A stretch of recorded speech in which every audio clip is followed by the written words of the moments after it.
ਗੁਰਬਚਨ ਭੁੱਲਰ ਦਾ ਲਿਖਿਆ ਲੇਖ ਬਾਬਾ ਲੱਕੜਦਾਸ। ਸਾਧਾ ਸੰਨਿਆਸੀਆਂ ਦਾ ਤਿਆਗ ਅੱਜ ਕੱਲ੍ਹ ਖੂਬ ਚਰਚਾ ਵਿੱਚ ਹੈ।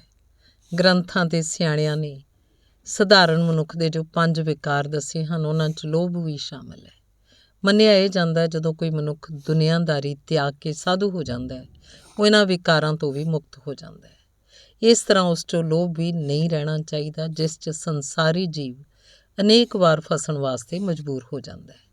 ਕਈ ਸਾਧੂ ਅਜਿਹੇ ਵੀ ਦੇਖਿਆ ਜੋ ਭੋਜਨ ਦੀ ਤਲਬ ਹੋਈ ਕਿਸੇ ਇੱਕ ਘਰੋਂ ਮੰਗ ਕੇ ਖਾ ਪੀ ਲੈਂਦੇ ਹੈ, ਫਿਰ ਅਗਲੀ ਭੁੱਖ ਤੱਕ ਹੋਰ ਕਿਸੇ ਘਰ ਤੋਂ ਕੁਛ ਨਹੀਂ ਮੰਗਦੇ। ਸਾਡੇ ਪਿੰਡ ਵਾਲਾ ਬਾਬਾ ਲੱਕੜਦਾਸ ਇਸੇ ਤਰ੍ਹਾਂ ਦਾ ਬਹੁਤ ਭਲਾ ਸਾਧੂ ਸੀ, ਲੋਭ ਸਮੇਤ ਸਭ ਵਿਕਾਰਾਂ ਤੋਂ ਮੁਕਤ। ਅੱਜ ਕੱਲ੍ਹ TV ਉੱਤੇ ਜਦੋਂ ਕਈ ਆਧੁਨਿਕ ਸਾਧੂਆਂ ਦੀ ਧਨ ਸੰਪਤੀ ਬਾਰੇ ਦੱਸਿਆ ਦਿਖਾਇਆ ਜਾਂਦਾ ਹੈ ਤਾਂ ਦਰਸ਼ਕ ਦੰਗ ਰਹਿ ਜਾਂਦਾ ਹੈ। ਅਸਲ 'ਚ ਤਾਂ ਹੁਣ ਹਾਲਤ ਇਹ ਹੈ, ਜਿਹਦੀ ਜਾਇਦਾਦ ਕਰੋੜਾਂ ਅਰਬਾਂ 'ਚ ਨਹੀਂ, ਉਹਨੂੰ ਸਫਲ ਤਿਆਗੀ ਸਾਧ ਨਹੀਂ ਮੰਨਿਆ ਜਾਂਦਾ। ਕੁਝ ਸਾਲ ਪਹਿਲੇ ਗੁਜ਼ਰੇ ਸ੍ਰੀ ਸੱਤਿਆ ਸਾਈਂ ਬਾਬਾ ਦੇ ਚਲਾਣੇ ਮਗਰੋਂ ਜਦੋਂ ਉਹਦਾ ਨਿੱਜੀ ਕਮਰਾ ਖੋਲ੍ਹਿਆ ਗਿਆ, ਉਸ 'ਚ 12 ਕਰੋੜ ਨਕਦ, ਕੁਇੰਟਲ ਸੋਨਾ, 3.25 ਕੁਇੰਟਲ ਚਾਂਦੀ ਰੱਖੀ ਹੋਈ ਸੀ। ਹੋਰ ਅਨੇਕ ਦੇਸਾਂ ਵਿਚਲੇ ਉਹਦੇ ਡੇਰਿਆਂ ਸਮੇਤ ਉਹਦੀ ਸੰਪਤੀ ਦਾ ਅੰਦਾਜ਼ਾ 4 ਖਰਬ ਰੁਪਏ ਸੀ। ਵੱਡੇ ਲੋਕਾਂ ਦੇ ਸਾਧੂ ਮੰਨੇ ਜਾਂਦੇ ਅਰਬਪਤੀ ਸ੍ਰੀ ਰਵੀ ਸ਼ੰਕਰ ਦੇ 150 ਦੇਸਾਂ 'ਚ ਡੇਰੇ, 30 ਕਰੋੜ ਤੋਂ ਵੱਧ ਸ਼ਰਧਾਲੂ ਹਨ। ਭਗਤਾਂ ਨੂੰ ਬੁੱਕਲ 'ਚ ਲੈ ਕੇ ਆਸ਼ੀਰਵਾਦ ਦੇਣ ਲਈ ਪ੍ਰਸਿੱਧ ਦੇਸ਼ ਦੀ ਸਭ ਤੋਂ ਧਨਾਢ ਸਾਧਵੀ ਮਾਤਾ ਅੰਮ੍ਰਿਤ ਆਨੰਦਮਈ ਦੀ ਸੰਪਤੀ 10 ਅਰਬ ਰੁਪਏ ਦੀ ਹੈ। ਬਲਾਤਕਾਰੀ ਸੰਤ ਸ੍ਰੀ ਆਸਾਰਾਮ ਬਾਪੂ ਦੇ ਵੀ ਅਰਬਾਂ ਦੇ ਮੁੱਲ ਦੇ 350 ਆਸ਼ਰਮ ਤੇ 17,000 ਬਾਲ ਸੰਸਕਾਰ ਕੇਂਦਰ ਹਨ। ਉਹਦੇ ਨਿੱਤ ਕਰਮ 'ਚ ਸ਼ਰਧਾਲੂ ਲੜਕੀਆਂ ਦੀ ਬੇਪਤੀ ਵੀ ਸ਼ਾਮਲ ਸੀ। ਇਹਨਾਂ ਲੜਕੀਆਂ ਨੂੰ ਭਰਮਾ ਫੁਸਲਾ ਕੇ, ਡਰਾ ਧਮਕਾ ਕੇ, ਲੋਭ ਲਾਲਚ ਦੇ ਕੇ ਉਹਦੇ ਕਮਰੇ 'ਚ ਲਿਆਉਣ ਲਈ ਉਹਦੀਆਂ ਵਿਸ਼ਵਾਸ ਪਾਤਰ ਕਈ ਚੁਸਤ ਚਲਾਕ ਜਨਾਨੀਆਂ ਸਨ, ਜੋ ਸਿਰਫ ਇਹੋ ਕੰਮ ਕਰਦੀਆਂ ਸਨ। ਆਖਰ ਜਦੋਂ 2 ਕੁੜੀਆਂ ਨੇ ਹਿੰਮਤ ਕਰਕੇ ਉਸ ਵਿਰੁੱਧ ਬਲਾਤਕਾਰ ਦਾ ਮੁਕੱਦਮਾ ਕੀਤਾ, ਉਹ ਗੱਜਿਆ, ਦੁਨੀਆ 'ਚ ਕੋਈ ਜੇਲ੍ਹ ਨਹੀਂ ਬਣੀ ਜੋ ਬਾਪੂ ਨੂੰ ਕੈਦ ਰੱਖ ਸਕੇ। ਕੰਧਾਂ ਢਹਿ ਜਾਣਗੀਆਂ, ਪਰਲੋ ਆ ਜਾਏਗੀ।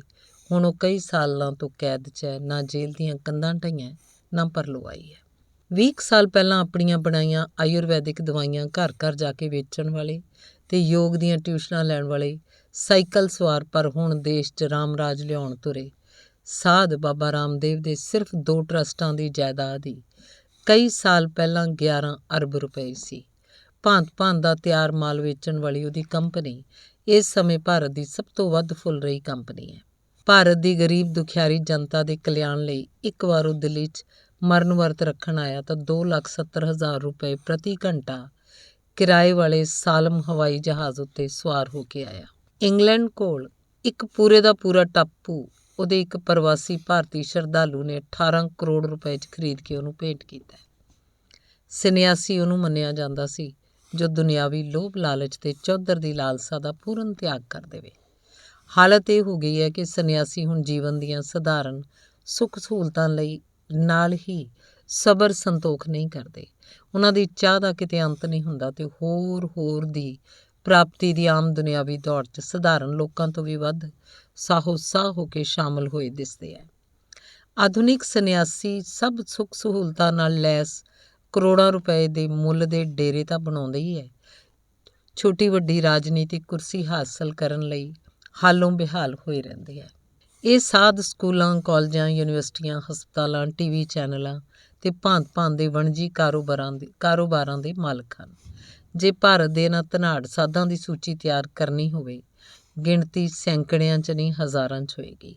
ਇਹਨਾਂ ਹਜ਼ਾਰਾਂ 'ਚੋਂ ਇੱਕ ਦੀ ਮਹਿਮਾ ਦੇ ਵਰਣਨ ਲਈ ਪੂਰੀ ਪੋਥੀ ਚਾਹੀਦੀ ਹੈ। ਸ਼ਾਇਦ ਇਹਨਾਂ ਸਾਧਾਂ ਬਾਰੇ ਹੀ ਕਹਾਵਤ ਹੈ, ਵਾਹ ਸੰਤ ਜੀ ਵਾਹ, ਭਗਵਾਂ ਬਾਣਾ ਤੇ ਕਾਰੇ ਆ। ਬਾਬਾ ਲੱਕੜਦਾਸ ਦਾ ਡੇਰਾ ਸਾਡੇ ਪਿੰਡ ਪਿੱਥੋਂ ਤੋਂ 1.5 ਕੋਹ ਵਾਟ ਇੱਕ ਦੂਜੇ ਨੂੰ ਕੱਟਦੇ 2 ਰਾਹਾਂ ਦੇ ਚੁਰਸਤੇ ਉੱਤੇ ਸੀ। ਉੱਥੇ ਇੱਕ ਸ਼ਹਿਰ, ਮੰਡੀ, ਫੂਲ ਤੇ 3 ਪਿੰਡ ਪਿੱਥੋਂ, ਗਿੱਲ ਕਲਾਂ ਤੇ ਰਾਮਪੁਰਾ ਇੱਕੋ ਜਿੰਨੇ ਦੂਰ ਸਨ। ਬਾਬੇ ਉੱਤੇ ਮੇਰ, ਪਰ ਸਾਡਾ ਪਿੰਡ ਪਿੱਥੋਂ ਬਹੁਤੀ ਸਮਝਦਾ। ਭਾਰਤ ਹੀ ਨਹੀਂ, ਦੁਨੀਆ ਭਰ 'ਚ ਸਾਧੂਆਂ ਦੇ ਜਲ ਜਲੌ ਦੇ ਹੋਣ ਵਾਲੇ ਇਸ ਮਾਹੌਲ 'ਚ ਬਾਬਾ ਲੱਕੜਦਾਸ ਦਾ ਚੇਤਾ ਆਉਣਾ ਸੁਭਾਵਿਕ ਹੈ। ਜਦੋਂ ਅਸੀਂ ਮੰਡੀ ਫੂਲ ਪੜ੍ਹਨ ਜਾਂਦੇ ਸੀ, ਉਹ ਡੇਰੇ ਦਾ ਮੁਖੀ ਸੀ। ਇਹ ਡੇਰਾ ਉਹਦੇ ਗੁਰੂ ਨੇ ਕਾਇਮ ਕੀਤਾ ਸੀ, ਭਾਵ ਇੱਕ ਪੀੜ੍ਹੀ ਪੁਰਾਣਾ ਸੀ। ਬਾਬੇ ਦੇ ਸਿਰ ਉੱਤੇ ਛੋਟਾ ਜਿਹਾ ਪਰਨਾ ਲਪੇਟਿਆ ਹੋਇਆ ਹੁੰਦਾ। ਸਧਾਰਨ ਖੱਦਰ ਦਾ ਕੁੜਤਾ ਪਾਇਆ ਹੋਇਆ ਹੁੰਦਾ। ਖੱਦਰ ਦੀ ਉੱਚੀ ਜਿਹੀ ਧੋਤੀ ਬੰਨੀ ਹੋਈ ਹੁੰਦੀ। ਹੱਥ 'ਚ ਹਮੇਸ਼ਾ ਉਹ ਕਿਸੇ ਬਿਰਛ ਤੋਂ ਵੱਢੀ ਹੋਈ ਵਿੰਗੀ ਜਿਹੀ ਸੋਟੀ ਰੱਖਦਾ। ਡੇਰੇ ਦੇ ਨਾਂ ਕੋਈ ਜ਼ਮੀਨ ਜਾਇਦਾਦ ਨਹੀਂ ਸੀ। ਉਹਦਾ ਪੋਤਾ ਚੇਲਾ ਧੰਨਾ ਵਾਰੀ ਨਾਲ ਆਲੇ ਦੁਆਲੇ ਦੇ ਪਿੰਡਾਂ ਤੋਂ ਦੁੱਧ ਤੇ ਰੋਟੀ ਦਾ ਗਜ਼ਾ ਕਰ ਲਿਆਉਂਦਾ। ਲੋਕ ਪਤਾ ਨਹੀਂ ਕਿਉਂ ਕੱਚੀਆਂ ਪੱਕੀਆਂ ਕੋਠੜੀਆਂ ਵਾਲੇ ਇਸ ਡੇਰੇ ਨੂੰ ਸਾਧਾਂ ਦੀ ਕੋਠੀ ਆਖਦੇ ਸਨ। ਕੋਠੀ ਦੇ ਚੁਫੇਰੇ ਭਾਂਤ ਭਾਂਤ ਦੇ ਛਾਂਦਾਰ ਤੇ ਫਲਦਾਰ ਬਿਰਛ ਬੂਟੇ ਲੱਗੇ ਹੋਏ ਸਨ। ਬੂਹੇ ਤੋਂ ਬਾਹਰ ਠੰਡੀ ਖੂਹੀ ਸੀ ਤੇ ਅੰਦਰ ਬਿਰਛਾਂ ਦੇ ਵਿਚਕਾਰ ਪਾਣੀ ਦੀ ਡਿੱਗੀ। ਅਸੀਂ ਵਿਦਿਆਰਥੀ ਗਰਮੀਆਂ 'ਚ ਤਿੱਖੜ ਦੁਪਹਿਰੇ ਮੰਡੀ ਫੂਲ ਤੇ ਸਕੂਲੋਂ ਪਰਤਦੇ ਤਾਂ ਪਹਿਲਾਂ ਖੂਹੀ ਗੇੜ ਕੇ ਠੰਡਾ ਮਿੱਠਾ ਪਾਣੀ ਪੀਂਦੇ, ਫਿਰ ਅੰਦਰ ਡਿੱਗੀ ਦੇ ਕਿਨਾਰੇ ਦਮ ਲੈਂਦੇ। ਕਈ ਵਾਰ ਤਾਂ ਡਿੱਗੀ ਦੁਆਲੇ ਦੇ ਸੰਘਣੇ ਬਿਰਛਾਂ ਦੀ ਛਾਂ ਹੇਠ ਹਰੇ ਹਰੇ ਘਾਹ ਉੱਤੇ ਬੈਠ ਕੇ ਅਸੀਂ ਘਰੇ ਕਰਨ ਵਾਲਾ ਸਕੂਲ ਦਾ ਕੰਮ ਵੀ ਮੁਕਾ ਲੈਂਦੇ। ਦੁੱਧ ਰੋਟੀ ਦਾ ਗਜ਼ਾ ਰਾਹੀਆਂ ਪਾਂਧੀਆਂ ਦੇ ਕੰਮ ਆਉਂਦਾ। ਜੇ ਰੋਟੀਆਂ ਮੁੱਕ ਜਾਂਦੀਆਂ, ਬਾਬਾ ਲੱਕੜਦਾਸ ਦੀ ਸਦਾ ਭਰੀ ਰਹਿੰਦੀ ਭੁੱਜੇ ਛੋਲਿਆਂ ਦੀ ਮੱਟੀ ਕੰਮ ਆਉਂਦੀ। ਲੋਕ ਮਾਇਆ ਮੱਥਾ ਟੇਕਣ ਤੋਂ ਇਲਾਵਾ ਹਾੜੀ ਸੋਹਣੀ ਅਨਾਜ ਵੀ ਭੇਟ ਕਰਦੇ। ਜਦੋਂ ਲੱਕੜਦਾਸ ਨੂੰ ਲੱਗਦਾ ਭੇਟਾਂ ਦੇ ਪੈਸੇ ਕਾਫੀ ਜੁੜ ਗਏ ਹੈ, ਉਹ ਮੰਡੀ ਤੋਂ ਚੌਲ ਤੇ ਗੁੜ ਮੰਗਵਾਉਂਦਾ। ਪਿੰਡਾਂ 'ਚ ਜੱਗ ਦਾ ਹੋਕਾ ਦਿਵਾਉਂਦਾ। ਮਿੱਠੇ ਚੌਲਾਂ ਦੇ ਕੜਾਹੇ ਕਢਵਾ ਦਿੰਦਾ। ਸਕੂਲੋਂ ਮੁੜਦੇ ਅਸੀਂ ਵੀ ਪੰਗਤਾਂ 'ਚ ਕਿਤੇ ਸੱਜ ਜਾਂਦੇ। ਉਹੋ ਜਿਹੇ ਸੁਆਦੀ ਚੌਲ ਮੁੜ ਕੇ ਜੀਵਨ 'ਚ ਕਦੀ ਘੱਟ ਹੀ ਮਿਲੇ ਹੈ। ਅਮਰੂਦ ਦੇ ਬੂਟਿਆਂ ਨੂੰ ਬੱਗੂ ਗੋਸ਼ੇ ਦੀ ਸ਼ਕਲ ਦੇ ਮਿੱਠੇ ਫਲ ਲੱਗਦੇ। ਪੱਕ ਕੇ ਉਹ ਬਾਹਰੋਂ ਕੇਸਰੀ ਤੇ ਅੰਦਰੋਂ ਗੁਲਾਬੀ ਹੋ ਜਾਂਦੇ। ਲੱਕੜਦਾਸ ਉਹਨਾਂ ਨੂੰ ਵੇਚਦਾ ਨਹੀਂ ਸੀ, ਰਾਹੀਆਂ ਪਾਂਧੀਆਂ ਨੂੰ ਪ੍ਰਸ਼ਾਦ ਵਜੋਂ ਵੰਡਦਾ ਰਹਿੰਦਾ।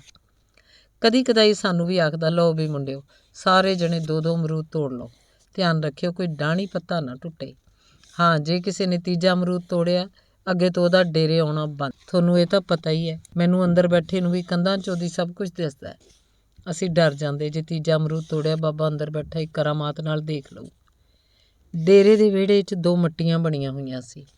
ਇੱਕ ਮੱਟੀ ਤਾਂ ਲੱਕੜਦਾਸ ਦੇ ਗੁਰੂ ਦੀ ਸੀ, ਜਿਹਨੇ ਡੇਰਾ ਸਥਾਪਿਤ ਕੀਤਾ ਸੀ। ਦੂਜੀ ਮੱਟੀ ਦੀ ਕਹਾਣੀ ਬੜੀ ਵਿਚਿੱਤਰ ਸੀ।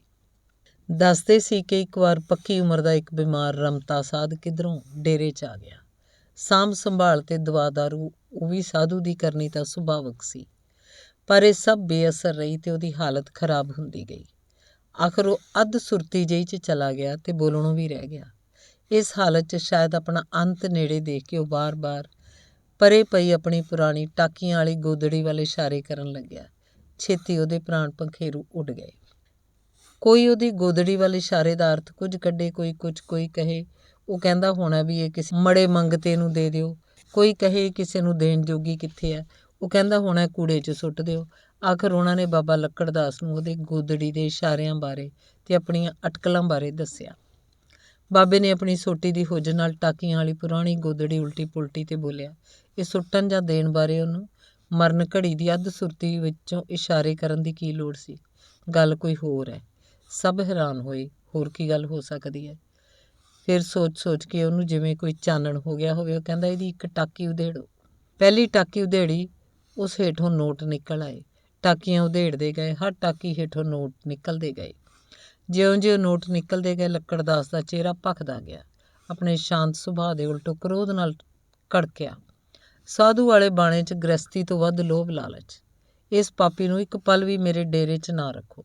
ਇਹਨੂੰ ਬਾਹਰ ਖੇਤਾਂ 'ਚ ਸਿੱਟੋ, ਗਿਰਜਾਂ ਗਿੱਦੜ ਇਹਦਾ ਮਾਸ ਖਾਣ।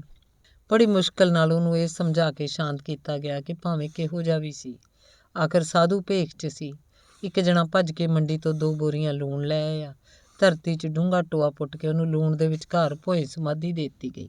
ਉਸ ਥਾਂ 'ਤੇ ਛੋਟੀ ਜਿਹੀ ਪੱਕੀ ਮੱਟੀ ਬਣਾ ਦਿੱਤੀ ਗਈ ਤਾਂ ਉਹਦੀ ਮਿੱਟੀ ਦੀ ਸਮੇਟਾ ਸਮੇਟੀ ਦਾ ਕੰਮ ਮੁੱਕਣ ਦੀ ਦੇਰ ਸੀ। ਬਾਬਾ ਲੱਕੜਦਾਸ ਨੇ ਚੇਲਿਆਂ ਨੂੰ ਆਖਿਆ, ਇਸ ਪਾਪੀ ਦੇ ਪੈਸੇ ਇੱਕ ਦਿਨ ਵੀ ਮੇਰੇ ਡੇਰੇ 'ਚ ਨਹੀਂ ਰਹਿਣੇ ਚਾਹੀਦੇ। ਮੰਡੀ ਜਾ ਕੇ ਉਹਨਾਂ ਪੈਸਿਆਂ ਦੀ ਰਸਦ ਲਿਆਓ, ਪਿੰਡਾਂ 'ਚ ਜੱਗ ਦਾ ਹੋਕਾ ਦਿਵਾਓ, ਭਲਕੇ ਮਿੱਠੇ ਚੌਲਾਂ ਦੇ ਕੜਾਹੇ ਕੱਢ ਕੇ ਸੰਗਤਾਂ ਨੂੰ ਵਰਤਾ ਦਿਓ। ਧੰਨਵਾਦ।